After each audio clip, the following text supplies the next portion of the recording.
Hello everyone, welcome back to my YouTube channel into the fictional world.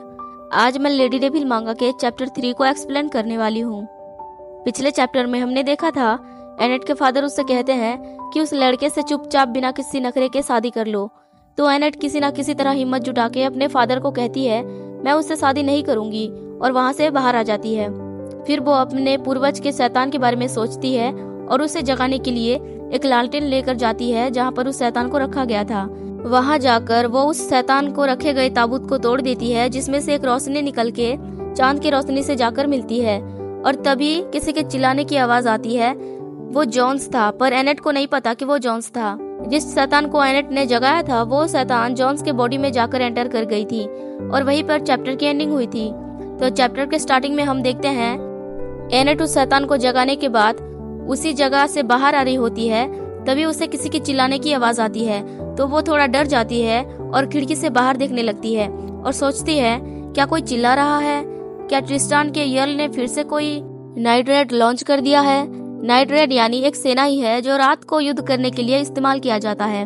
तभी वो चिल्लाने की आवाज और जोर से आती है, तो एनेट बाहर और झांकने लगती है, तो हवा के कारण उसका हेयर उड़ने लगता है। वो सोचती है मुझे लगातार चीखें सुनाई दे रही है, पर अंधेरे के कारण मुझे कुछ समझ नहीं आ रहा। तभी एक सर्वेंट आकर कहती है माय लेडी, मैं आप ही को ढूंढ रही थी।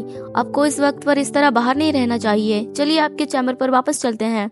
तो एनेट कहती है ग्रिसेल्डा, क्या तुमने वो आवाज सुनी? क्या त्रिशांत के यल ने गुस्ताव कैस्टल पर फिर से हमला कर दिया है? इस सर्वेंट का नाम ग्रिसेल्डा है। तो वो कहती है नहीं, ऐसा कुछ नहीं है। फिर वो दोनों वापस आने लगते हैं। एनेट ग्रिसेल्डा के पीछे पीछे चलते हुए पूछ रही होती है तो फिर ये सब क्या है, कौन ऐसे दर्द में चिल्ला रहा है? तो ग्रिसेल्डा कुछ नहीं कहती। एनेट सोचती है ग्रिसेल्डा ज्यादातर बात नहीं करती, पर उसकी इस रहस्यमय खामोशी ने मुझे और भी ज्यादा डरा दिया है। तभी उसे और आवाज आने लगती है, तो वो सोचती है ये आवाज तो बढ़ती ही जा रही है। तभी वो देखती है गुस्ताव के सैनिक एक जगह इकट्ठे हुए घबराकर बोल रहे होते हैं किस तरफ, जल्दी। ये सब देखकर एनेट सोचती है हमारे सोल्जर वो यहाँ क्या कर रहे हैं? हम पर तो कोई हमला भी नहीं हुआ, तो वो इस वक्त यहाँ क्या कर रहे हैं? और सारे सैनिक हड़बड़ाहट में भागे भागे कहीं जा रहे होते हैं। एनेट सोचती है वो तो जॉन्स के कमरे की तरफ जा रहे हैं। जैसे ही वो दरवाजा खोल के अंदर जाते हैं, चिल्लाने की आवाज और भी ज्यादा तेज हो जाती है। सारे सैनिक जल्दी जाकर बोल रहे होते हैं ड्यूक नहीं, उन्हें पकड़ो जल्दी। और ये सब एनेट देख लेती है। 4-5 सैनिक जॉन्स को पकड़े हुए थे। एनेट को कुछ समझ नहीं आ रहा था कि यहाँ हो क्या रहा है, और जॉन्स दर्द के मारे जोर जोर से चिल्ला रहा होता है। एनेट जॉन्स के चैम्बर की हालत देखकर सोचती है सारे फर्नीचर फट गए हैं और उसके तलवार और उसका शील्ड भी बिखरा हुआ है। ये भयानक आवाज जो मैंने आधी रात को सुनी वो कोई अचानक हमले की वजह से नहीं था, वो बल्देमार खानदान के शनशाइन जॉन्स का था। वो यही सब सोच रही थी, और जॉन्स तो दर्द के मारे जोर जोर से चिल्ला रहा था। एनेट डरते हुए ग्रिसेल्डा से कहती है ग्रिसेल्डा, जॉन्स को क्या हुआ? तो ग्रिसेल्डा उसे समझा रही होती है कि माय लेडी प्लीज अपने कमरे में वापस जाइए, ये बस एक सेजर है। सेजर यानी दौरा पड़ना होता है। अचानक से हमारा दिमाग अपने कंट्रोल से बाहर हो जाता है, जिससे हम ऐसे ऐसे हरकतें करने लग जाते हैं जिस पर हमारा कंट्रोल नहीं होता और हमारा बॉडी सुन्न पड़ जाता है। उसे दौरा पड़ना कहते हैं। ग्रिसेल्डा फिर कहती है जंग का मैदान एक क्रूर जगह होता है जहाँ ऐसी भयानक चीजें होती रहती हैं। जंग में मारे गए सारे आत्माओं पर एक घाव होता है। जो लोग उस जंग से लौटते हैं वो ऐसे ही अंधेरी रातों में पीड़ित होते हैं, दर्द में होते हैं। हमारे ड्यूक बचपन से उस जंग के मैदान में लड़ते आ रहे हैं, तो उनके साथ ऐसा होना कोई बड़ी बात नहीं। ग्रिसेल्डा यही सब समझा रही थी। एनेट सोचती है दौरे पड़ना, मैंने पहले कभी किसी को ऐसा होता हुआ देखा है, और वो अपने पास्ट को याद करने लगती है जहाँ वो इसी टावर के इसी खिड़की में बाहर देख रही थी। बाहर एक लड़के को 3-4 लोग पकड़ रहे थे। वो सोचती है उस वक्त एक जवान जमींदार ज्यादा गर्मी ना सह पाने की वजह से ऐसा हो गया था।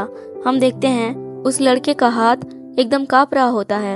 एनेट फिर सोचती है वो डोरियों में उलझे हुए किसी कठपुतली की तरह लग रहा था। मुझे उस बेचारे पर दया आ गई जो बेकाबू होकर इधर उधर उछल रहा था। कम से कम उसे देखकर मुझे तो ऐसा ही लगा कि ये एक दौरा है। वो फिर सोचती है वो और ये दोनों एक जैसे कैसे हो सकते हैं। फिर एनेट अपने चैम्बर पर वापस आ जाती है, और वो आवाज अभी भी बंद नहीं हुई थी, इसलिए एनेट अपने हाथ से अपने कान को बंद कर रही थी ताकि वो आवाज उसे सुनाई ना दे। पर चाहे वो कितनी भी कोशिश करे वो उस आवाज को आते हुए नहीं रोक सकती थी। वो जॉन्स के बारे में सोचती है कि क्या तुमने जो भयानक चीजें जंग में देखी थी उन चीजों ने तुम्हारे दिल में एक बुरे सपने की तरह छाप लगाई है और अब वो तुम्हें परेशान कर रही है। तभी तेज हवा के आने से कमरे का कैंडल बुझ जाता है तो एनेट अपने कान से हाथ हटाकर देखती है, वो आवाज बंद हो चुकी थी। वो सोचती है जो पहरेदार हमेशा मेरे कमरे में पहरेदारी करते थे जैसे कि ये कोई नर्क का दरवाजा हो, वो सारे जा चुके थे। क्या ये तुमने किया है स्क्रैचमैन? क्या ये भी तुम्हारे प्लान का एक हिस्सा है? पता नहीं क्यों पर वो बार बार किसी स्क्रैचमैन का नाम ले रही होती है, शायद ये हमें आगे पता चलेगा। वो फिर सोचती है मुझे आज भी उसी दिन का पछतावा है। फिर वो उठ के बाहर जाने लगती है और सोचती है काश मैं उस दिन अपने भाई के कमरे में गई ही ना होती। फिर वो जॉन्स के चैम्बर के बाहर जाकर उसके कमरे का दरवाजा नॉक करने लगती है और कहती है जॉन्स ये मैं हूँ एनेट, पर अंदर से कोई आवाज नहीं आती। फिर वो कहती है जब से मेरी शादी हुई है तब से आज पहली बार मैं तुम्हारे चैम्बर पर आई हूँ, मुझे तुम्हारी फिक्र हो रही है, प्लीज कुछ बोलो। तभी उसे किसी चीज की आवाज आती है तो वो घबरा कर सोचती है सारे पहरेदार वापस आ रहे हैं, अब मैं क्या करूं? क्या मैं अपने कमरे में वापस चली जाऊं? पर ऐसा करने के लिए बहुत देर हो चुकी है। वो यही सब सोच के परेशान हो रही थी तभी कोई उसका हाथ पकड़कर खींच लेता है और दरवाजा बंद कर देता है। और जब वहाँ पहरेदार आते हैं तब वहाँ उन्हें कोई नहीं दिखता। हम देखते हैं जॉन्स ने एनेट को किसी कमरे में खींच लिया था और हड़बड़ाहट में ऐसा होने के कारण दोनों नीचे गिर गए थे। एनेट ने जॉन्स को गले लगाया हुआ था। वो सोचती है ऐसा लग रहा है जैसे मेरा दिल फट जाएगा।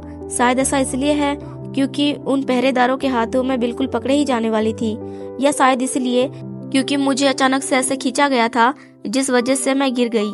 हम देखते हैं एनेट ने जॉन्स के शर्ट को बहुत जोर से पकड़ा होता है। फिर वो जॉन्स को देखती है। जॉन्स उससे कहता है एनेट, और एनेट भी जॉन्स को देख के उसका नाम लेते हुए अपने बचपन को याद करने लगती है जहाँ वो जॉन्स को देखते ही उसे गले लगाने के लिए खुशी से दौड़ रही थी। जैसे ही वो जॉन्स को गले लगाती है वो दोनों नीचे गिर जाते हैं और वो दोनों बहुत ही ज्यादा खुश होते हैं। एनेट अपने पास्ट को याद करके सोचती है आखिर कितने साल हो गए होंगे जब मैंने आखिरी बार अपने भाई को ऐसे गले लगाया था। मैं जॉन्स को इतने लंबे समय से याद कर रही थी, इसलिए उसे देखकर मैं इतना खुश थी कि ऐसा लग रहा था मेरा दिल मेरे सीने से बाहर आ जाएगा। तभी वो खुशी से जॉन्स का नाम लेने लगती है तो जॉन्स गुस्से से उसे देखता है और कहता है तुम कर क्या रही हो? तुम्हें क्या लगता है तुम क्या कर रही हो? वो तो एक दूसरे से प्यार करते हैं ना। तो पता नहीं जॉन्स उसे इतने गुस्से से क्यों बात कर रहा है। तो देखते हैं आगे क्या होगा। ये चैप्टर तो यहाँ खत्म हो जाता है। मिलते हैं नेक्स्ट चैप्टर में। Thanks for watching, take care, bye bye.